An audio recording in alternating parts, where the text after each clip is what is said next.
1, 3 வசனத்தை வழக்கம் போல நாம் வாசிக்கலாம். எல்லா வாரமும் அதை வாசித்து கொண்டிருக்கிறோம். வாசிக்கலாம். கர்த்தர் சீயோனுக்கு ஆறுதல் செய்வார். கர்த்தர் சீயோனுக்கு ஆறுதல் செய்வார். அவர் அதின் பாழான ஸ்தலங்களை எல்லாம் தேர்தலடைய செய்வார். சரி, ஓகே. இந்த காரியங்களை நம்ம வாரம் பார்த்து கொண்டிருக்கிறோம். அல்லேலூயா. கடந்த வாரம் என்ன செஞ்சு கேட்டோம்? கீத சத்தம் நாம நம்முடைய வாழ்க்கையிலே உண்டாகும். அல்லேலூயா. எத்தனை பிரயோஜனமா இருந்தது? நேற்று முன்னாள் நல்லா இருக்கும் தெரியல, அந்த வீடியோ கிளிப்ஸை கட் பண்ணி நான் போட்டேன். வெளியே இருந்து எல்லாம் பாசிட்டிவாக ஃபோன் பண்ணி சூப்பராக வந்து கொஞ்சமாக இருந்தது. அப்புறம் நினச்சேன் பாசிட்டிவாக. ஆனால் ஒரு பக்கம் ரொம்ப சந்தோஷம். பாசிட்டிவாக வாழ்த்துறது பாராட்டுறது அவ்வளோ சாதாரண விஷயம் இல்லை. ஃபோன் பண்ணிகிட்டே இருந்தாங்க. நேற்று வரைக்கும் ஃபோன் பண்ணிகிட்டே இருந்தாங்க. அவங்க ஷாப்பில் போய் சிறு பண்ணுறது கூட இல்லை, முடிவெடுக்கிறது கூட இல்லை. ஃபோன் பண்ணிகிட்டே இருந்தாங்க. பாசிட்டிவாக ரொம்ப சந்தோஷமாக ஒரு நேரத்தில். அல்லேலூயா. ஆக எல்லாருக்கும் பிரோஜனமாக இருக்கும் என்று நான் நம்புகிறேன். நானே இந்த நாளிலே மறுவாசிங்க ரசத்தை கர்த்தர் சீயோனுக்கு ஆறுதல் செய்வார். கர்த்தர் சீயோனுக்கு ஆறுதல் செய்வார். கையில் கர்த்தர் மைனஸ் பண்ணலாமா? நல்லா உற்சாகமா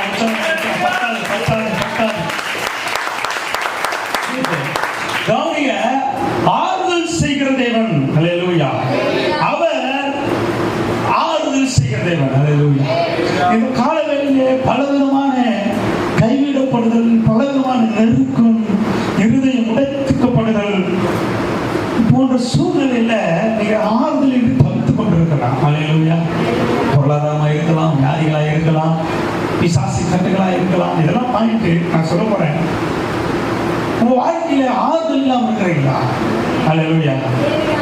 நீங்க ஆண்டவர் உங்களை பார்த்து சொல்லுகிறார், மகளே நான் உன் ஆறுதல், மகளே மகளே நான் உன் ஆறுதல். எதுக்காக அழிந்து கொண்டிருக்கிற, நீ எதுக்காக துக்கித்துக் கொண்டிருக்கிற நினைவுகளை நான் அறிந்திருக்கிறேன். அல்லேலூயா. மனிதன் பார்க்கிறபடி நான் ஒரு நாளும் பாரு. அல்லேலூயா. மனுஷன் முகத்தை பார்க்கிறான், அவரோ உள்ளத்தை பார்க்கிறார். பிரியமானவர்களே, ஆண்டவர் இருதயத்தை பார்த்து கொண்டு ஒரே ஒரு பொய் சிரித்து உலகத்தில் வாழ்ந்து கொண்டிருக்கலாம், சிரித்துக் கொண்டு வாழ்ந்திருக்கலாம்.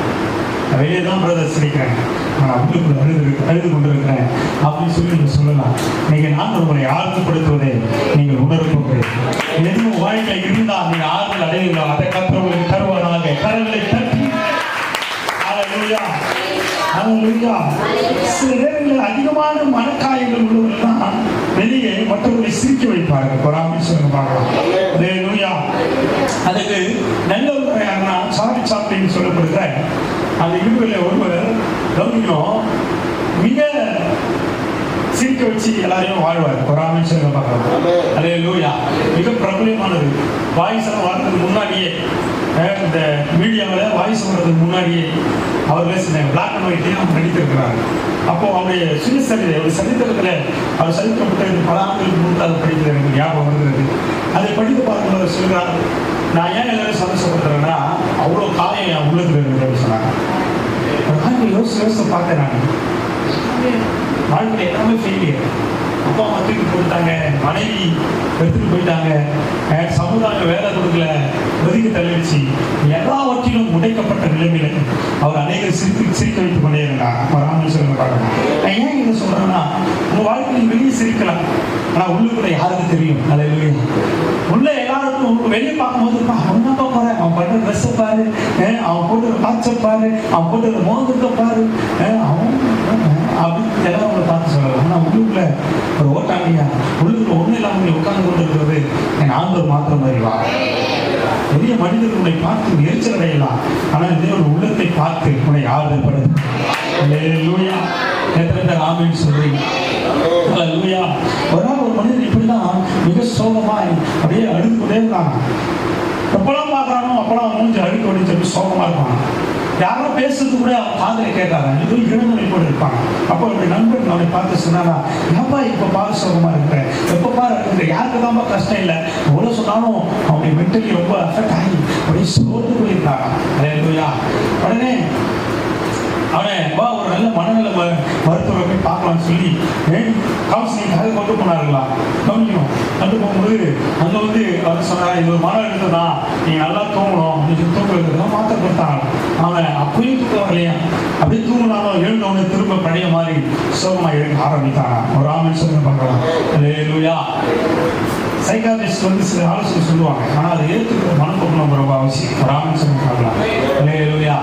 சந்தோஷம் வேணும் அப்படின்னா எந்த ஊசிங்க போடுறது? அனாசிங் போட்டால் சந்தோஷம் வந்துடுமா? இல்லையா? ஸோ இது ஒன்றும் புரியல அப்படின்னா உடனே அவன் நன்மை எந்த விஷயத்துல ஃபெயிலியர் ஆயிடுச்சு, சரி என்ன செய்யலாம் அப்படின்னு சொல்லி எங்கேயே போனாராம். ராமன் சொல்லி பார்க்கணும். அல்லேலூயா, அல்லேலூயா. எத்தனை ராமன் சொல்றீங்க? அல்லேலூயா. மறுபடியும் வேற ஒரு இன்னொரு தலைசங்க ஒரு சைக்காலஜிஸ்ட் கூட்டு போனோம் அப்படின்னு சொல்லி கூட்டு போனாராம். ஆனால் இவங்க போயிருந்தான். போய் வந்து சொன்னாராம், டாக்டர் நீ எப்படி இருக்கு, டெஸ்ட் பண்ண உள்ள வரட்டும். உள்ள வந்தாராம். சைக்காலஜிஸ்ட் பற்றி உங்களுக்கு தெரியுமா தெரியாதா? தெரியாது.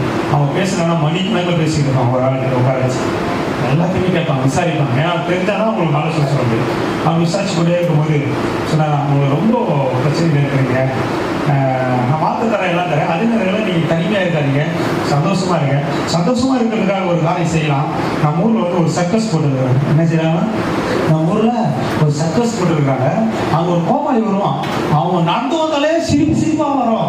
அவன் கோமாளித்தனம் பண்ணுவான் பாருங்க, ஜோக் அடிப்பான் பாருங்க, ஒரே ஜாலியாக இருக்கும். அந்த 2 மணி நேரம் போகிறதே தெரியாது, ரொம்ப சந்தோஷமா இருக்கலாம் அப்படி சொல்லிட்டே இருந்தாங்க.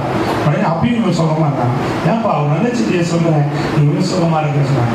டாக்டர், இந்த சர்க்கஸ்ல எல்லாரையும் சந்தோஷப்படுறேன், அந்த கோமாளியே நான் தான் டாக்டர் அப்படி சொன்னாங்க. இன்னைக்கு நிறைய பேருடைய வாழ்க்கையில அநேகரும் மகிழ்ச்சியாக்கி கொண்டிருக்கிறோம், ஆனால் உள்ளுக்குள்ள சந்தோஷம் இல்லை, பொறாமை சொல்ல ஆறுதல் இல்லை. அதுக்கான தேவ பிள்ளைகளை நீ கூட அப்படிதான் வாழ்ந்து கொண்டு இருக்கிறியா?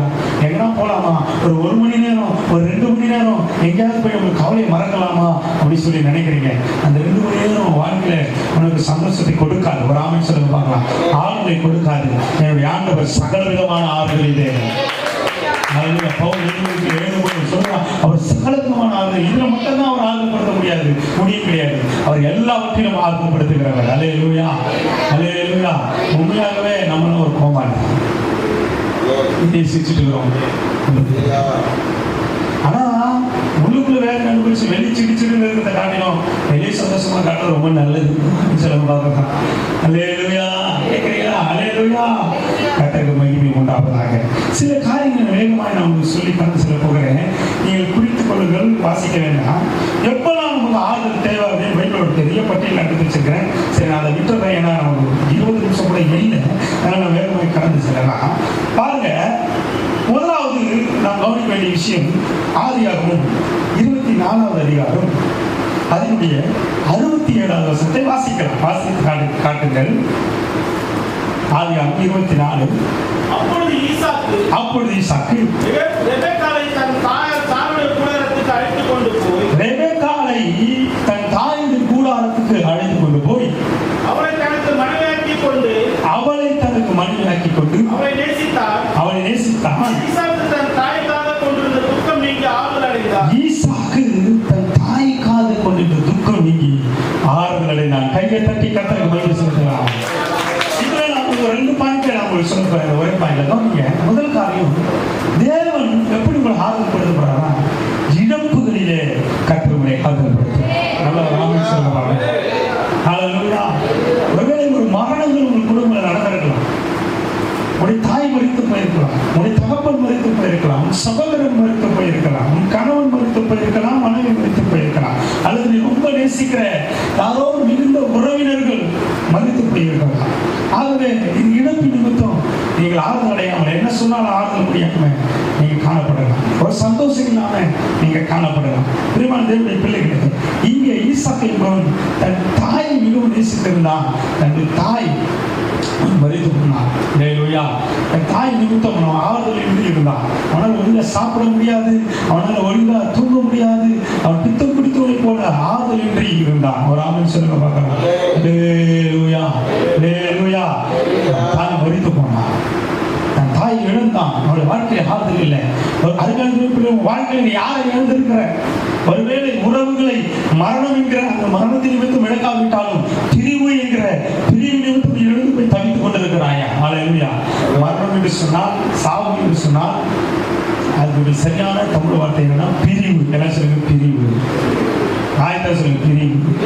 அதாவது இந்த சரீரத்திலிருந்து நம்முடைய ஆவி, நம்முடைய ஜீவன் என்ன செய்யுது? பிரிஞ்சு போச்சு. இந்த சரீரத்துல மாம்சத்துல ஆவி இருந்தால்தான் நம்ம உயிரோடு அர்த்தம். ஆனா நம்முடைய ஆவி நம்ம இந்த சரீரத்தை பிரிஞ்சு போச்சுன்னா என்ன அர்த்தம்? செத்து போயிட்டா அர்த்தம். ஒரு ஆமென் சொல்லுங்க பார்க்கலாம். ஆகவே மரணம் என்பது என்ன என்று சொன்னால் சரீரத்திலிருந்து ஆவி பிரிந்து போகுது. அதனாலதான் ஆத்மாவுக்கு என்ன இல்லை? மரணம் இல்லை. இங்க இந்த ஜீவன் உலகத்துல இருந்து மாம்சத்துல இருந்து அந்த சுயசித்தத்தோடு செயல்பட முடியாமல் அந்த ஆவி தற்பொழுது பிரிந்து போய்கிறது. அதனாலதான் மரணம். மரணம் சொல்ல பார்க்கலாம். அங்க நான் இப்படி சொல்றேன், இழப்புகளையும் வாழ்க்கையை சந்தித்திருக்கலாம், மரணங்களையும் வாழ்க்கையை சந்தித்த ஆளுங்களாக இருக்கலாம். ஒருவேளை மரணம் என்று சொல்லப்படுகிற பிரிவு, உயிர் நண்பன் பிரிந்து, அல்லேலூயா, அல்லது யாரோ ஒன்று பிரிந்து, அல்லது குடும்ப உறவுகளை கணவன் மனைவிகளை பிரிந்து குடும்பங்கள் உடைக்கப்பட்டு காணப்படுகிறதா? இதுக்கெல்லாம் பேர் மரணம். அல்லேலூயா. அதனுடைய உறவு துண்டிக்கப்படுதல் மரணம். அல்லேலூயா. இளையகுமாரனை பார்த்து தகப்பன் சொல்லுகிறான், அவன் மரித்தான், இப்போதோ உயிர்ப்பிக்கப்பட்டான். அல்லேலூயா. அல்லேலூயா. மரணம் என்பது உறவு துண்டிக்கப்படுதல், பிரிவு. தகப்பனை விட்டு நான் பிரிந்து விட்டேன், அது ஒரு மரணம். கணவனை விட்டு நான் பிரிந்து விட்டேன், அது ஒரு மரணம். இங்கே ஒரு ஆறுதல் தேவைப்படுகிறது. சொல்லுங்க பார்க்கலாம். தன் தாய்க்காக துக்கம் கொண்டிருந்த ஈசாக்கை தேவன் ஆறுதல்படுத்தினார். அல்லேலூயா.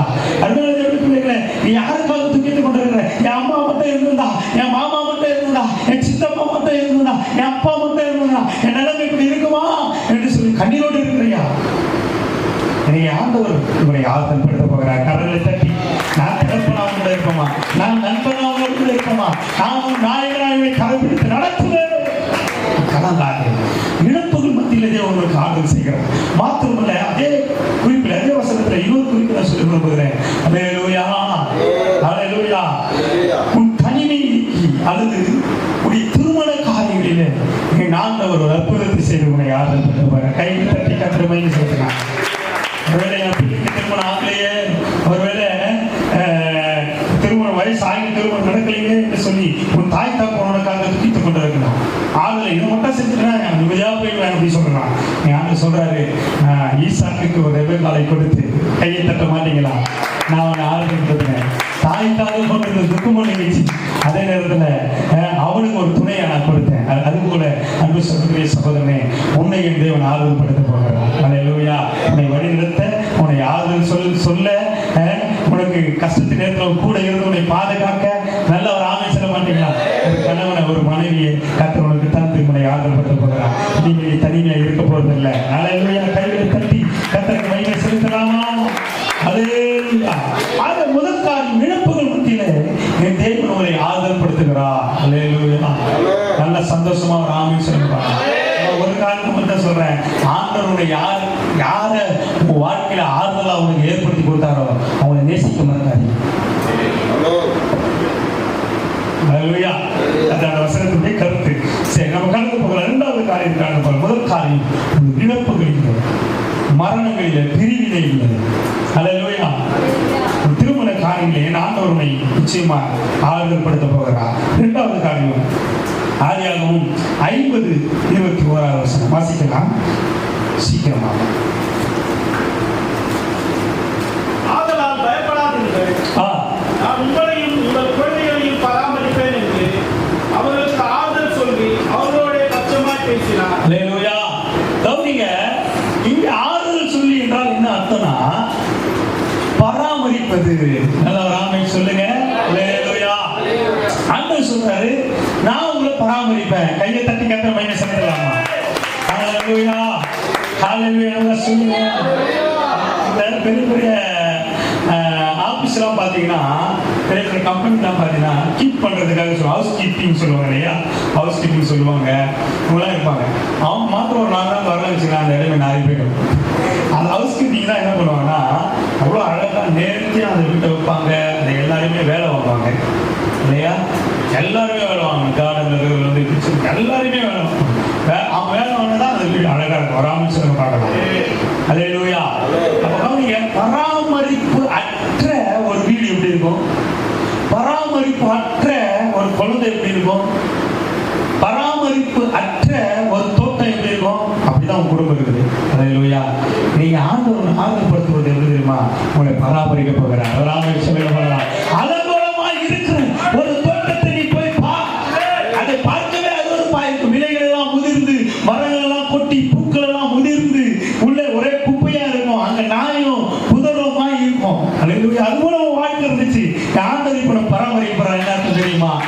குப்பைகளை அகற்ற போகிறார். இந்த செடிக்கு தண்ணீர் போகிறார். இதை தூக்க வைத்து போகிறார். நீ தூத்துக் கொள்ளுவாய். கரங்களை தட்டி கர்த்தர் உன்னை ஆர்வப்படுத்துகிறவர். ஹல்லேலூயா. எப்படி அவனை பராமரிக்கிறார். ஹல்லேலூயா. பராமரிக்காம விட்டு அந்த குழந்தைய பாருங்களேன், தலைக்கு எண்ணெய் பூசிருக்காது, அது ஒழுங்கா தலைவாரி இருக்காது, அது ஒழுங்கா சாப்பிடாது, ஒரு கிழிஞ்சு போன ட்ரெஸ்ஸை போட்டுட்டு இருக்கோம். பார்த்துருக்கீங்களா? ரோட்டு வரல பாருங்க, பராமரிப்பற்று இருக்கும். ஹல்லேலூயா. நீங்க உங்களை பராமரிக்க யாரும் இல்லை நினைக்கிறீங்க. அந்த குழந்தைக்கு அந்த சின்ன பிள்ளைக்கு அழகா ட்ரெஸ் போடணும் அப்படின்னு ஆசை உண்டு. ஆசை இல்லாம இல்லை. அழகா எண்ணெய் தேய்ச்சி தலவாரணும் ஆசை உண்டு. ஆனா என்ன பிரச்சனைனா பராமரிக்க யாரும் இல்லை. ஹல்லேலூயா. பராமரிக்க ஹல்லேலூயா. ஒருவேளை உங்களை கூட பராமரிக்க யாரும் இல்லாம நீ தனிச்சியா இருக்கலாம். தனியா இருக்கிறவங்க எனக்கு யாரும் இல்லையே இல்லை அப்படி இருக்கலாம். நீங்க ஆண்ட சொல்றாரு, நான் உங்க ஆண்ட சொல்ல தெரியுமா, நான் உங்களை பராமரிக்கிறேன். ஹல்லேலூயா. நான் உங்களை பராமரிக்கிறேன். நான் உங்களை கேர் பண்ண போறேன். ஹல்லேலூயா. கவலைப்படாத, கவலைப்படாத. என்னை விசாரிக்க, என்னை நடத்த, என்னை சீர்படுத்த, அதான் பராமரிப்பு. பராமரிப்பு அதை சீர்படுத்தணும், ஒழுங்கில் ஒழுங்குபடுத்தணும். ஹல்லேலூயா. ஆமென். நீங்க ஆண்டவர் உங்களை பராமரிக்கிறார். கரங்க வைத்து நல்ல ஒரு ஆமென் சொல்லணும். அப்போ இங்கே யோசேப்பு என்பவன் எகிப்திலே ராஜாவா இருக்கிறான். தகப்பனால் மறக்கப்பட்டு செத்து போயிட்டான் நினைச்சு, சகோதரர்களால் தள்ளப்பட்டு நிற்கப்பட்டு வேற ஒரு தேசத்துக்கு போயிட்டா அங்க ராஜாவை போல இருக்கிறான். ராமேஸ்வரம் பார்க்கலாம். ஹல்லேலூயா. இந்த சூழல்ல தேசம் ஃபுல்லா பஞ்சம் வந்துச்சு. இந்த யோசேப்பு இருக்கிறவங்களோட பஞ்சம் இல்லாமல் இருக்கிறது. அவ எல்லாரும் மற்ற தேசங்கள்லாம் அவங்கள்ட்ட சாப்பாடு உணவு வராங்க. நல்லா ராமேஸ்வரம் பாருங்க. ஹல்லேலூயா. அப்படி உணவு வாங்க வரும்போது இவர்கள் தான் சகோதரன் தான் அங்க மந்திரியா இருக்கான்னு தெரியாம என்ன செஞ்சாங்க, வந்து நிற்கிறாங்க. ஏன்னா பல வருஷம் ஆயிடுச்சு, வளர்ந்து உடைய மாறிடுச்சு, போய் நிற்கிறாங்க. அப்ப தன்னை வெளிப்படுத்தி அவன் சொல்றான், கவலைப்படாதீங்க, நான் உங்களையும் உங்கள் குழந்தைகளையும் பராமரிப்பேன். கையில் தட்டுக்க பாருங்க. அப்போ யாரால பராமரிக்க முடியும்? யார் பராமரிக்க முடியும் என்றால், பராமரிப்பு இல்லாத ஒருவரை பராமரிப்பு இல்லாதவர் பராமரிக்க முடியுமா? பராமரிப்பு இல்லாதவங்கள நல்லா செல்வ செழிப்பாளர்கள் தான் பராமரிக்க முடியும். ஹல்லேலூயா. தேசமே பஞ்சம், உணவு இல்லை. ஆனா ஒருத்தங்கிட்ட மட்டும் உணவு இருக்கு, யோசிப்பிட. அப்ப யாருக்கிட்ட இருக்கிறதோ அவன் தான் பராமரிக்க முடியும். நான் சொல்லிட்டோமா, நமக்கு ஒரு நல்ல யோசிப்பு இருக்கிறார். அப்போதான் நான் யோசிப்பு அடையாளமா இருக்கிறார். ஹல்லேலூயா. இப்ப வெள்ளிக்காசு விட்டது போல இயேசுவை விட்டாங்க நாங்க. ஹல்லேலூயா. அவருடைய வஸ்திரம் உரினது போல இயேசுடைய வஸ்திரத்தை உரினாங்க. ஹல்லேலூயா. தகப்பன் தன் குமாரனை ரொம்ப நேசிச்சார் பாருங்க யோசேப்பு. அது போல பிதா தன்னுடைய நேசகுமாரன் என்று அனுப்பினாங்க. ஆமென். இப்படி யோசேப்பு கர்த்தருக்கு அடையாளமா, இயேசுக்கு அடையாளமா இருக்கிறார். அன்றைக்கு எப்படி யோசேப்பு தன்னை பகைத்தவர்களுக்கு கூட நினைக்காம தன் சகோதரன், தன் தாய், தன்னுடைய தகப்பன், தன்னுடைய சகோதரனை சொல்லி அவளை பராமரித்தானோ, அதுபோல என் ஆண்டவர் உங்களை பராமரிக்கிறார். நிறைய நேரம் ஆண்டவர் புரிஞ்சுக்கல, தங்க சகோதரனை போல நிறைய நேரம் ஆண்டவர் நம்ம வித்துட்டோம். இந்த வார்த்தைக்காக துணி. ஹல்லேலூயா. நிறைய நேரம் இயேசு அசிங்கப்படுத்திட்டோம், நிர்வாணப்படுத்தி அசிங்கப்படுத்திட்டோம். ஆனா கூட அவர் பேசுறது போல இடம் வந்துடல உணவு, நான் உண்ண மாட்டேன், பிள்ளைகளையும் கை தட்டணும். ஆண்டவர்களை பராமரித்து ஒரு இருதயத்தை ஆறுதல் கொடுத்த ஒரு போதுமானவராக இருக்கிறார். ஹல்லேலூயா. ஹல்லேலூயா. இன்னைக்கு நான் யாருடைய கேர் ஆஃப்ல இருக்கிறேன்? I am care of platform அப்படி சொல்லுவாங்க தெரியுமா? இவ்வளவு நாள் ஒருவேளை நீ நான் அப்படி இருக்கலாம். ஆவியில சொல்றேன், இனிமே ஆண்டவர் உன்னை கேர் பண்ணுறார். Care of God. Hallelujah. Care of God. Care of Jesus. Hallelujah. இனிமே என் ஆண்டவர் உன்னை கேர் பண்ண போறார். இனிமே என் ஆண்டவர் உன்னை பராமரிக்க போறார். இனிமே கொள்கொண்டு வளர்றேன், ஊட்டிடுவேன். நல்ல கையை தட்டி. ஹல்லேலூயா. உன் நட உட பாவன ஸ்டைல் எல்லாம் மாறப்போகுது. கையை தட்டி. ஏன் தெரியுமா? ஆண்டவர் பராமரிப்பார். ஹல்லேலூயா. சோப்பு குளிக்காம, இந்த கூட்ட தலை வராம, தோச்சு துணியை போடாம, அழுக்கா ரோட்ல மண்ணில் கிடந்த ஒருத்தர் ஒருத்தன் ஒரு ஹாஸ்டல் கொண்டு போய் பராமரிச்சாங்கன்னா ஒரு வாரம் கழிச்சு வந்து பார்த்தா என்னது அதிகமா தெரியுமா? அது போல உங்க ஸ்டீலிங் ஆசிட் மாறப்படும். ஏன்னா என் ஆண்டவர் உன்னை என்னை பராமரிக்கணும். நான் வீட்டுக்கு சொன்னேன், அவர் பூமியின் ரூபத்தை புதிதாக்குறார். அல்லேலூயா. பூமியின் ரூபத்தை என்ன செய்யறாரு? புதிதாக்குறாரு. நாம் ஆண்டவர் செய்யற வேலையை அதுதான். நாம ரெண்டு காரணம் செய்யறாரு. ஒன்று சிருஷ்டிக்கிறார். என்ன செய்யறாரு? சிருஷ்டிக்கிறார். ரெண்டாவது என்ன செய்யறாரு? புதுரூபமாக்குறார். சிருஷ்டிப்புனா ஒண்ணுமே இல்லாத இடத்துல ஆண்டவர் பண்றாரு, உண்டாக்குறார். அல்லேலூயா. ஆமென். இனி முடியாதுங்க, இனி எதுவுமே முடியாதுங்க. முடிய முடியாது. வயசு போச்சு, காலம் போச்சு, டைம் போச்சு, இன்னும் முடியாது சொல்றாங்க தெரியுமா? அந்த இடத்துல என்ன தேவைப்படுதுன்னா கர்த்தருடைய சிருஷ்டிப்பு தேவைப்படுது. அல்லேலூயா. பிரேமா வல்லமை, அவர் வார்த்தை வல்லமை சொன்னோன்னு உண்டாயிடும் சிருஷ்டிப்பு. ஆமென். ஆனா சிலர் அப்படி மாற்ற முடியாது.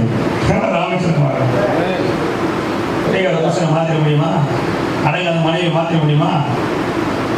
அப்ப ஆண்டவர் இங்க என்ன பண்றாரு? சிருஷ்டிப்பு உண்டாகல, இங்க என்ன பண்றாரு? மறுரூபம் உண்டாகிற கையை தட்டு மறுரூபம் உண்டாகிற. புரிஞ்சு நம்மளுக்கு என்ன வசனம் பேசுறேன்? குடும்ப ஜபத்துல பாருங்க, யோசிக்கிறீங்க. அவர் தம்முடைய ஆவியை அனுப்பும் போது அங்க ஒரு சிருஷ்டிப்பு உண்டாகிறது. மாத்திரமில்லாமல் பூமியின் ரூபம் புதிதாக்குகிறது. அல்லேலூயா. இன்னைக்கு நான் சொல்றேன், ஏன் தெரியுமா நான் சொல்றேன்? ஆண்டவர் பராமரிச்சாங்கன்னா ஒரு ரூபமே மாறிடும். பக்கத்துல சொல்லி இனியும் உன் ஸ்டைல மாறப்போகுது, உன் பேச்சு மாறப்போகுது, உடல் மாறப்போகுது, உன் லைஃப் ஸ்டைல் மாறப்போகுது. கையை தட்டி உன் லைஃப் ஸ்டைல மாறப்போகுது. ஒரே வார்த்தையில. ஹalleluya. ஏன் தெரியுமா? தேவனுடைய பராமரிக்க ஆரம்பிச்சிட்டாரு. தேவனுடைய பராமரிக்க ஆரம்பிச்சிட்டாருங்க. தேவனுடைய கேர் பண்ண ஆரம்பிச்சு. அவரை போல சிறந்த மருத்துவரோ, அவரை போல பராமரிக்க இந்த உலகத்துல வேற யாரும் இல்லை. ஹalleluya. இந்த டாக்டர் போனங்க ஒரு நாள் யாராவது பண்ண சரியா, இந்த டாக்டர் ஒரு ஆத்மசம் போய்க்கிறேன், சூப்பரா பாக்குறாங்க, சரியாயிடுச்சுங்க அப்படின்னு சொல்றீங்க. நம்முடைய ஒரு சிறந்த டாக்டர் பராமரிக்க போகிறான். அவன் முதல் சொன்னேன் இழப்புகளில் ஆலோசனை. இரண்டாவது உங்களை பராமரித்து ஆதரிச்சுக்கிறான். நேரம் போயிடுச்சு. கர்த்தருக்கு ஸ்தோத்திரம். அல்லேலூயா. ரூத் 2:13 சீக்கிரவாசில ரூத் 2:13 டச் பண்ணிட்டு போயிடுறேன். ரூத் 2:13.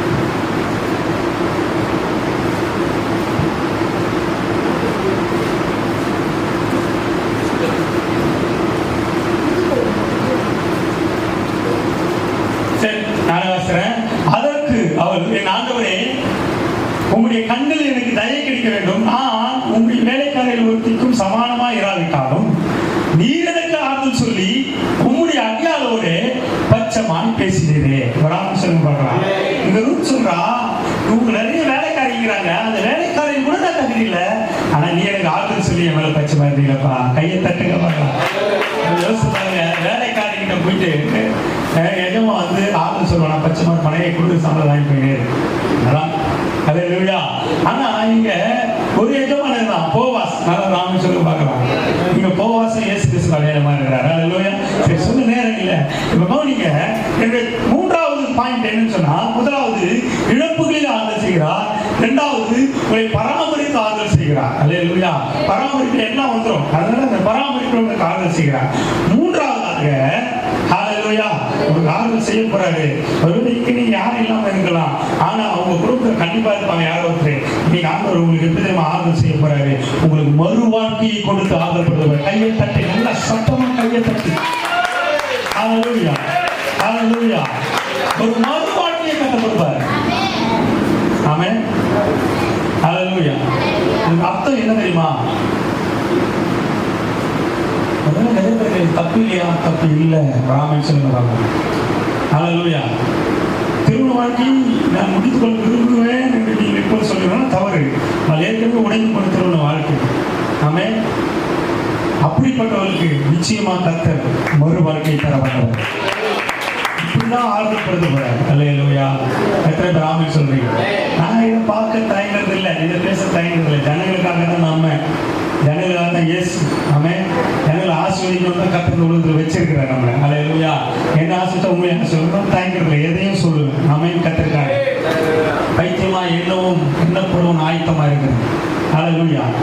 வாழ்ந்து தெருவில் இறங்கி ஆடின போது ராஜாவசத்தை கைட்டு போட்டு சங்கலூர் தரித்து ஆடின போது அவன் மனைவி சொன்னான், எல்லாம் பொண்ணுக்கு முன்னாடி ரொம்ப சூப்பராக மகிமைப்பட்ட ராசா அப்படின்னா.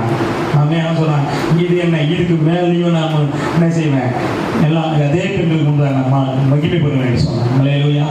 நான் சொல்றேன், உங்களுக்கு மறு வாழ்க்கையை கர்த்தர் கொடுத்து உங்களை ஆதரப்படுத்தும்.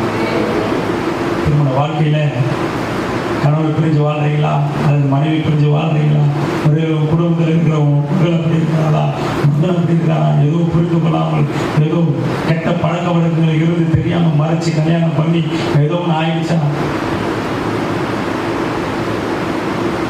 வாழ்க்கை கெட்டு போச்சா? யார சொல்றாரு, இந்த ரூத் அப்படிதான் தன் கணவன் திருமணமாகி கொஞ்ச நாட்களிலே மறித்து போனான். குழந்தையும் இல்லை, அனாதை போல் இருந்தால், மாமியார் அவளுக்கு துணையாக இருந்தாலும் அல்லேலூயா, கணவன் இருக்கிற அந்த அந்தஸ்தை மாமியாரால் கொடுக்க முடியுமாங்க? முடியவே முடியாது. இப்படிப்பட்ட சூழ்நிலை தான் இங்கே ஒரு சம்பவம் நடக்கிறது. எல்லாம் நீங்க இந்த ஒரு வயலிலே தன் வயிற்று பசியை ஆற்றும்படி அங்கே கீழே சிந்தி கிடக்கிற கதிர்களை பொறுக்கி கொண்டு வந்து அதை சாப்பிடணும். பைபிள் ஒரு நியாய பிரமாணம் இருந்தது. ஆண்டவர் அழகா சொல்லி வச்சுக்கிற பைபிள் தான் இந்த பைபிள். ஒரு அறுவடை செய்யும்போது என்ன பண்ணணும்னா அங்கங்க சில அறுவடை என்ன பண்ணோம், சிந்துட்டே இருக்கும் வேணும்னே. அது நிபந்தனை, நியாயப்பிரமாணம் இஸ்ரவேல் தேசத்தில். அப்போ என்னன்னா, பரதேசிகளும் சாப்பிட்றது வழியில் அதுகளும் என்ன செய்வாங்க, அதை கொண்டு போய் கோயிலுக்கு கொண்டு போய் அவங்க சாப்பிட்டுக்கலாம். இப்படி ஒரு நேதி பைபிளில் இருந்தது. இல்லையா? அப்படியா அவனுடைய வயலில் அறுத்து கொண்டு வரும்போது சிந்து விட்டு போனதில்லை. இந்த பெண் பொறுக்க போனான். எனக்கு தெரியும், ஒரு கையில் இருந்து அம்மா இங்கே போக சொல்லிருக்கானா, அவர் வயல் எல்லாம் வளர்ந்துருந்தான், இப்போ அதை அறுத்துட்டுக்கிறாங்க, அறுவடைக்கிறாங்க. அப்போ போய் நான் சொல்லிட்டு எல்லாம் இவள் மாத்திரம் நல்லா புரிஞ்சுக்கணும்.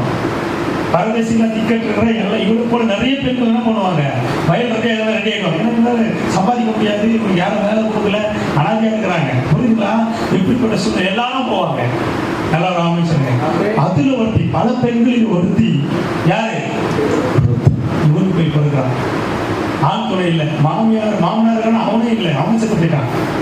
சரி, வேற ஒரு மச்சினனுடைய ஒய்ஃபு மச்சினன் அவங்களால என்ன சொல்ல முடியும், அவங்க செத்து போயிட்டாங்க.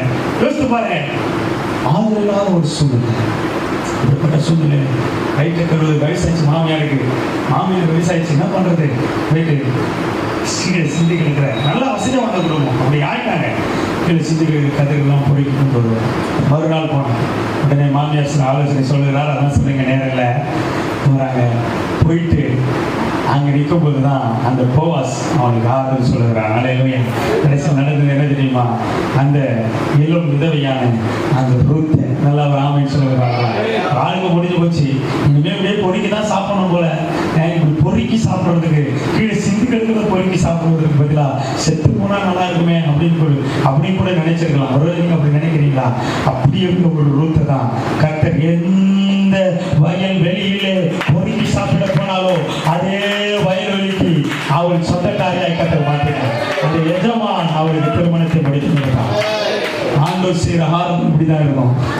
எத்தனை பேர் நாம சொல்றோம், ஒருவேளை உன் புருஷன் எதுக்காக தள்ளலாம், ஒருவேளை உன் மனைவி எதுக்காக தள்ளாலோ அதே காரியத்தை கர்த்தர் கொடுத்து உன்னை ஆசீர்வதித்து மறுமணத்தை தந்து உன்னை ஆசிரியத்தை நடத்த ஒரு வல்லவராக இருக்கிறார். எத்தனை பேர் நாம சொல்றீங்க? சில ஆண்டுகளுக்கு முன்பதாக என் ஊழியத்தில் பயிற்சிக்கப்பட்டு அனுப்பின அநேகர்களே ஒருவர் என்னோட சந்தோஷமா சொன்னாரு. ஒரு பொண்ணு இப்படி என்கிட்ட சொல்லிச்சு, 14 வயசுல கல்யாணம் பண்ணிட்டாங்க அந்த பொண்ணு. சரிங்களா? சொல்றது ஒரு 20 வருஷம் இருக்கும் பாருங்களேன். 14 வயசுல அது தெரியவே தெரியாது கல்யாணம். 10வது படிக்கிற பொண்ணு அவசரப்பட்டு கல்யாணம் பண்ணி விட்டாங்க. சரி, அதாவது பரவாயில்ல போனா அவன் பெரிய வயசு வித்தியாசம், அநேக பெண்களோடு கூட தொடர்பு முடியும்.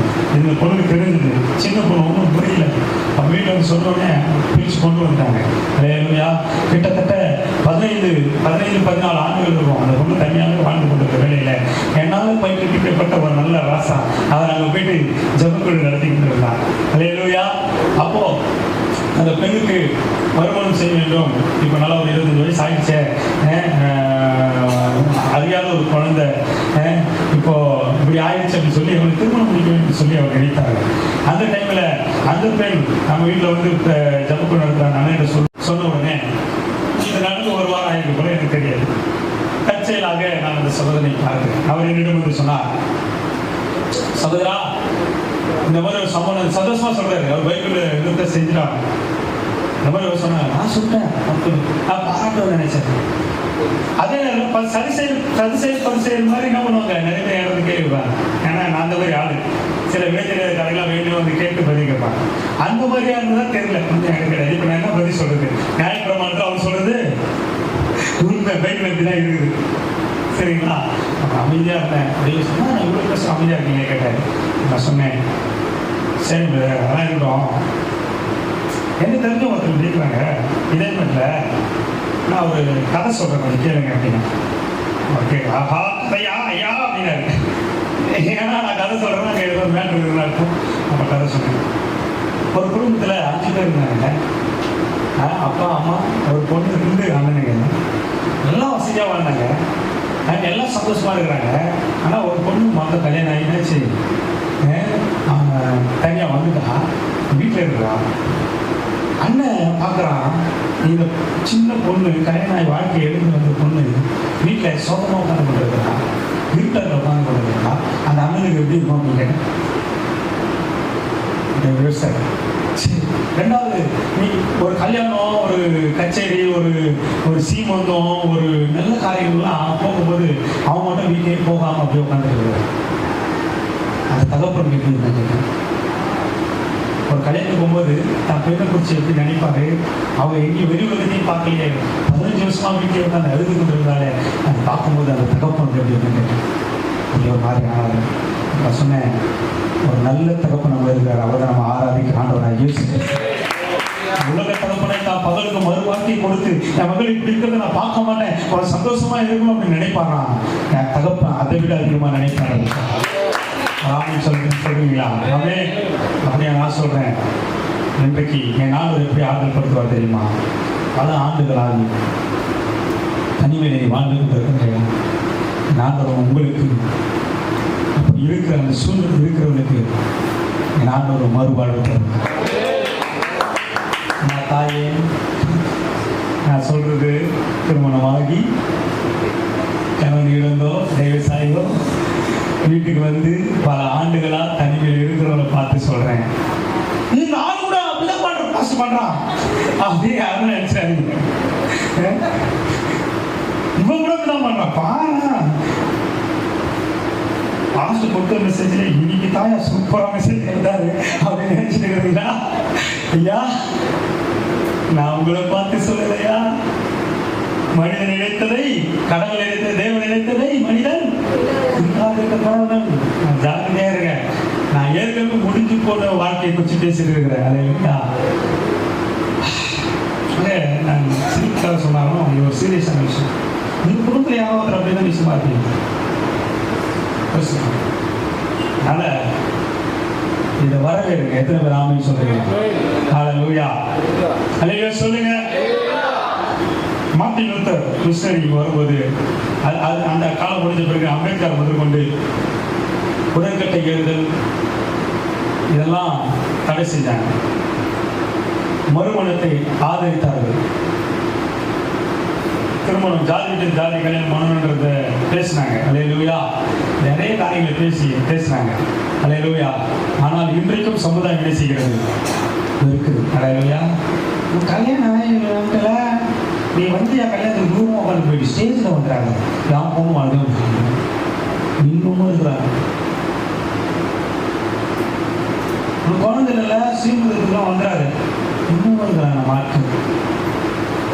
அப்பெல்லாம் அவங்களுக்கு எவ்வளோ மனசு வேதனைப்பட பாருங்க. நான் சொல்றேன், ஆண்டவர் இப்படிப்பட்ட ஒவ்வொருவருக்கும் மறுவாழ்வை தந்து உனக்கு கல்யாணம் நீ அவனுக்கு நோட்டீஸ் வைப்பேன். உனக்கு கல்யாணம் நீ குழந்தை பிறகு எப்படி அவனு மறந்துடாத, குழந்தை பிறக்காதவனை கூப்பிட்டு வழி போடுவீங்க. உனக்கு நல்ல ஒரு ஆமென் சொல்லு. கர்த்தருக்கு மகிமை உண்டாவதாக. முடிஞ்சு 5 நிமிஷம் மேலே போன காரணத்தினாலே ஒரே ஒரு காரியத்தை எல்லாத்தையுமே சொல்லிடுறேன், ரெஃபரன்ஸ் சொல்லிட்டு போயிருக்கேன். முதல் காரியம் என்ன சொல்லி பார்க்கலாம், இழப்புகை ஆறுதல். 2வது பராமரிப்பு கொடுத்து உன்னை ஆறுதல் படுத்த போறார். அல்லேலூயா, அல்லேலூயா, அல்லேலூயா. 3வது மறுவாழ்வை தந்து உன்னை ஆறுதல் படுத்த போகிறார். 4வது 1 சாமுவேல் 16:23 அசுத்த ஆவியின் கிரியையை உனக்குள்ளது விரட்டி உனக்கு ஆறுதல் தர போகிறார். கையை தட்டி காத்து 1 சாமுவேல் 16:23 அதிகாரத்துல உலகத்திலே பணக்காரன் சவுல் ராஜாவா இருந்தான். ராஜா இல்ல, அவன் பணக்காரன். அந்த இடத்துல ராஜாவா இருந்த அவனுக்கு பிசாசு பிடிச்சிச்சு பாருங்க. அவனுக்கு பிசாசு பிடிச்சனா அவனுக்கு நிம்மதியே இல்லை, ஆறுதலே இல்லை, சாப்பிட முடியல, தூங்க முடியல, பேய் பிடிச்ச மாதிரி சுத்துறான், கோபம் வருது. இப்படிப்பட்ட சூழ்நிலை தாவீதை அழைத்தார்கள். தாவீது கர்த்தரை பாடி ஆராதித்த போது சவுலுக்குள்ள இருந்த அசுத்தாவி புறப்பட்டு வெளியே ஓடினது. கையை தட்டி கர்த்தரை மகிமை செலுத்துறாங்க. அதனாலதான் ஆறாவது நேரத்திலே ஜனங்க வந்துடணும், வராம சொல்லுங்க. அல்லேலூயா. அப்ப பாருங்க, அசுத்தாவி அவனுக்குள்ள இருந்து நீங்கி அவன் ஆறுதல் அடைந்து சொத்தமானான். கையை தட்டி கர்த்தரை மகிமை செலுத்துறாங்க. அல்லேலூயா. சில எல்லா வியாதிகளுக்கும் பிசாசு காரணம் கிடையாது, ஆனா சில வியாதிகளுக்கு பிசாசு காரணம். பிசாசு உடம்புல வியாதியை ஓடிடும். அல்லேலூயா. எல்லா தரித்திரத்துக்கும் ஒரு சாபங்கள் காரணம் கிடையாது, ஆனா சில தரித்திரத்துக்கு காரணம் பிசாசு தான் காரணம். அவனை விட்டு போயிட்டான்னா அந்த பிரச்சனை விட்டு போயிடும். அல்லேலூயா. இப்படி ஆறுதல், ராஜாவா இருந்து கூட அவங்க ஒரு ஆறுதல் தேவை. அல்லேலூயா. ஏன்னா பணமும் பொருள் இல்லைன்னா இல்லாம இருக்கிறது இல்லை, அவங்க எல்லாமே இருந்தது. ஆனா அசுத்தாவி இதுல இருந்து ஒருத்தனால விடுதலை கொடுக்க முடியல. அப்ப தாவீது அல்லேலூயா வந்து பாடி ஆராய்த்த போது அவனுக்குள்ள இருந்து பொல்லாதாவி அவனை விட்டு நீங்கி அவன் ஆறுதல் அடைந்தான். நல்ல ஒரு ஆமை சொல்லுவாங்க. இன்னைக்கு நான் அவனை பார்த்து பேசுறேன், ஐயோ பிரதர் நான் இப்படி இருக்கிறதுக்கு காரணம் அவன் இருக்கிறானே, அவன் இருக்கிறானே, அதான் அவன், அதான் பிரதர் அவன் இருக்கிறானே, இவங்க சூனியம் பிரதர், மந்திரம் பண்ணிட்டான் பிரதர். அல்லேலூயா. அவன் ஒரு நாள் வந்து சொன்னான், உன் புருஷன் நீங்களா உனக்குதான்ப்பா உன் புருஷன் சொன்னாப்பா. அதுல இருந்து என் புருஷன் ஒரே சண்டை.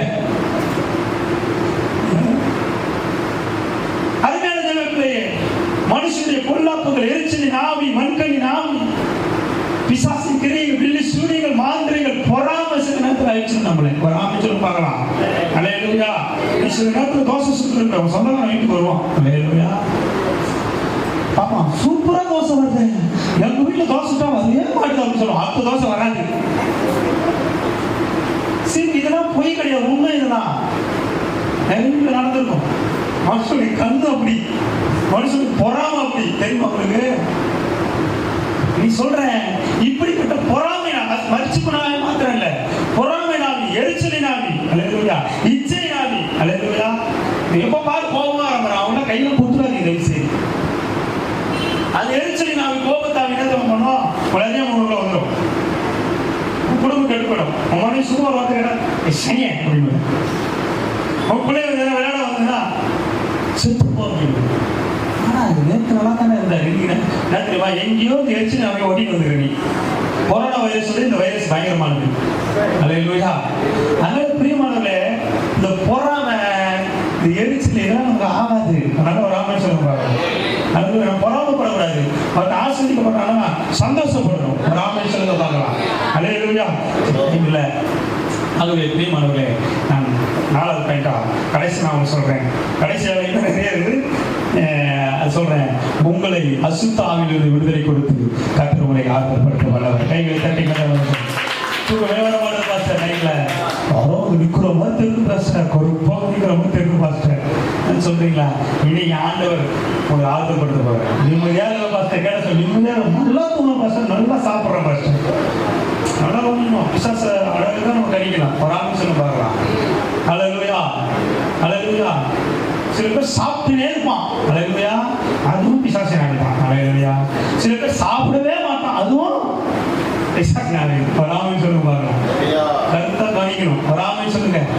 சொல்றேன், நிறைய பேசலாம் இல்லை, ஏன்னா இதுதான் என் ஊழியமே, டெலிவரி சொல்லியும் நான் சொல்றேன். எந்த அசுத்தாவையும் உங்களை அணுகுவதில்லை. கையை தட்டி ஒருவேளை உங்களுக்கு இருந்தா அது குடும்பத்துல இருந்து, வீட்டுல இருந்து கத்தை துரத்த போறாரு. சில பேர் குட்டி சாத்தானைகள் இருக்கான். இந்த குட்டி சாத்தான உன் தொழில் என்ன செய்யாது, வர்த்திக்க பண்ணாது. அல்லேலூயா. தொட்டனா ஞாபகம் வருது, எங்க அப்பா ஞாபகம் நினைக்கிறேன். ஈஸியா சபையில நான் சின்ன பையன், அப்போ ஸ்கூல் படிச்சிருக்கிறேன். மந்திரவாதி, ரசிக்கப்பட்ட மந்திரவாதி தொட்டனா.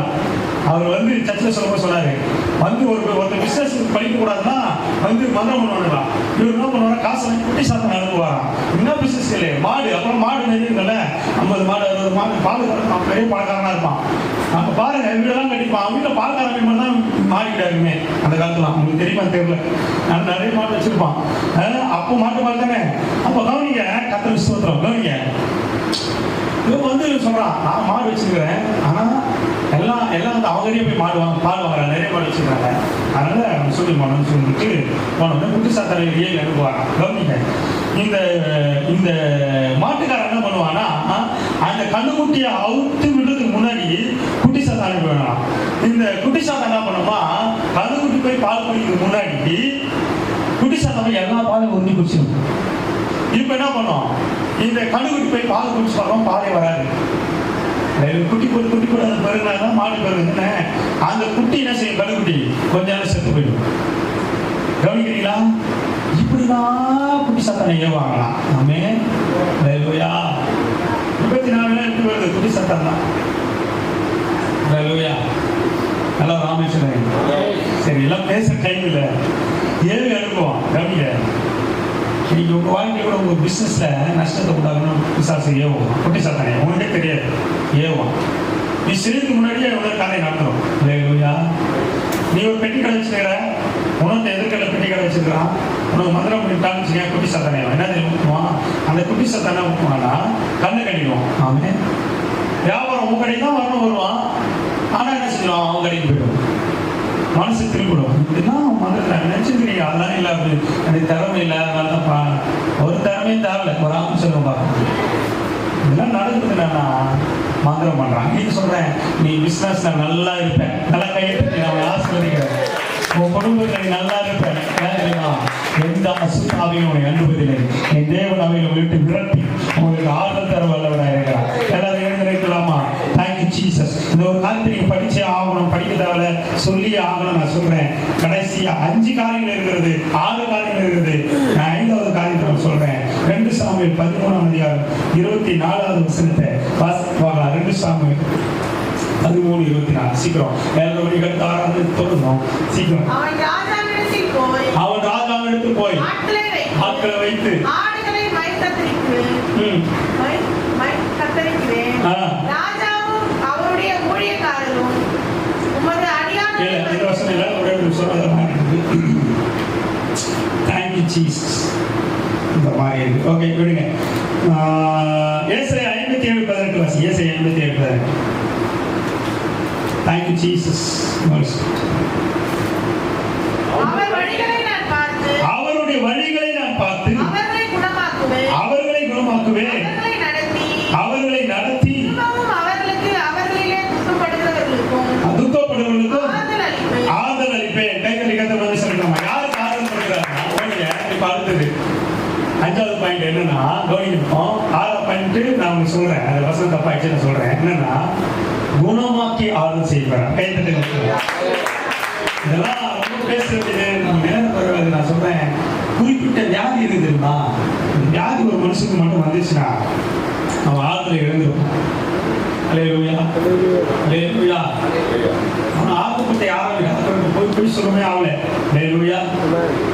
முதல் வாட்டி வரும்போது புருஷன் நல்லா பார்ப்பான், மனைவி நல்லா பார்ப்பாங்க, அம்மா அப்பா நல்லா பார்ப்பாங்க. 2வது வரும்போது கொஞ்சம் பார்ப்பாங்க. 3வது ஏன் போயேன் அப்பா பாருங்க வேலை அப்படின்னு சொல்லுவாங்க.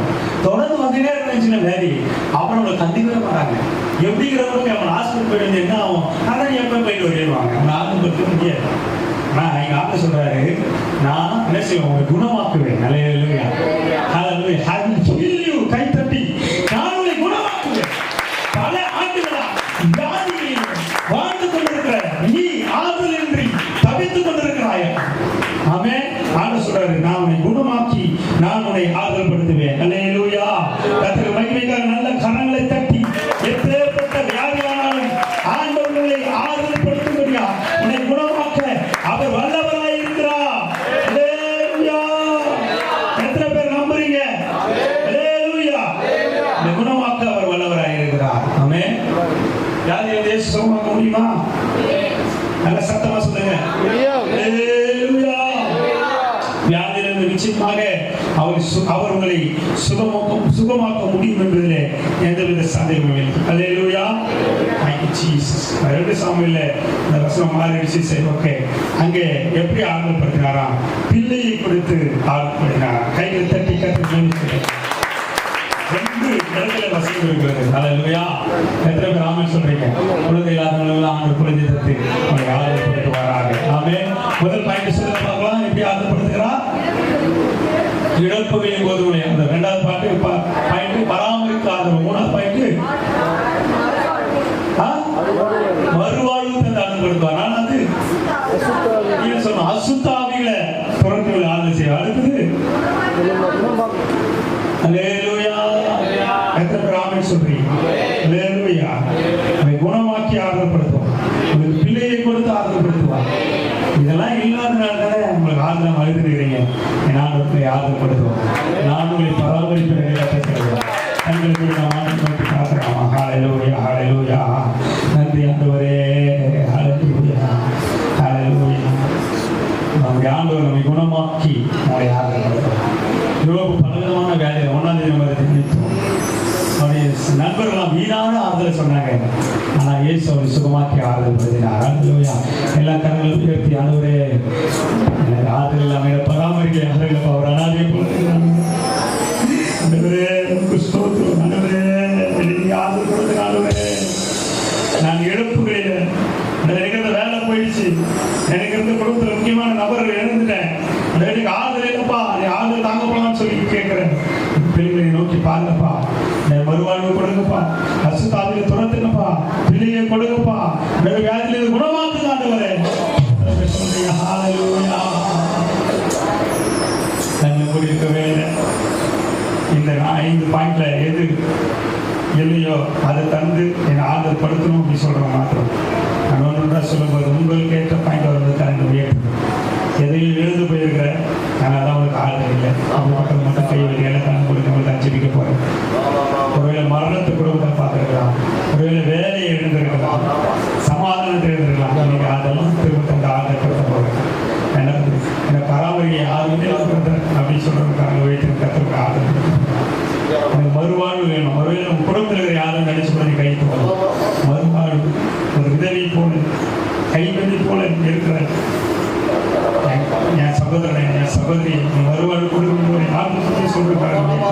அசுத்தாமல் ஆதரவு சமாசான கிருத்திகான பௌர்ணமியான ஒரே பிரச்சனை, தூக்கமே இல்லை, கை கால் வலி, போராடுகிற ஒவ்வொரு அப்படிப்பட்ட கை உயர்த்து.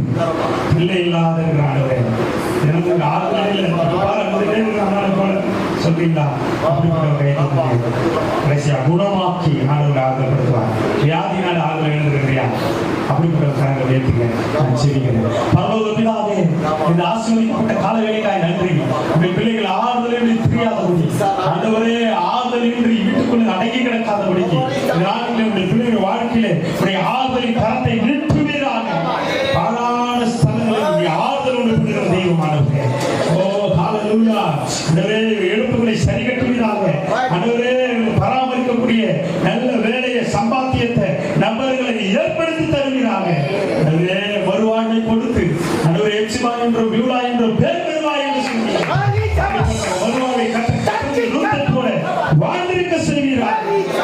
அசுத்த ஆவி ஆண்டவரே கிரியை பிடிப்பட்ட ஒவ்வொருவரும் இயேசுவின் நாமத்தினால் விடுதலையாகிறார்கள். ஓ இஸ்ரவேல் விரோதமாக, யாக்கோபுக்கு விரோதமாக, கர்த்தருடைய ஜனத்துக்கு விரோதமாக குறி சொல்ல எல்லா பத்திரமாக இல்லை, அது பலிக்காதது. ஒவ்வொரு விடுதலையாகிற பிள்ளை இல்லாமல் அழுது கொண்டிருக்கிற ஒவ்வொருவருக்கும் ஒரு அற்புதத்தை செய்வீராக. ஓ ஹல்லேலூயா. ஓ மதனி சந்தோஷப்பட்டு கலிகூறு. இதோ கர்த்தருடைய ஒரு பிள்ளையை கருகிறார். யாரை அழுது கொண்டிருக்கிறார் பார்த்து அழுதை யாரும் படுத்த முடியாது. ஒரு படுக்கையை எடுத்துக்கொண்டு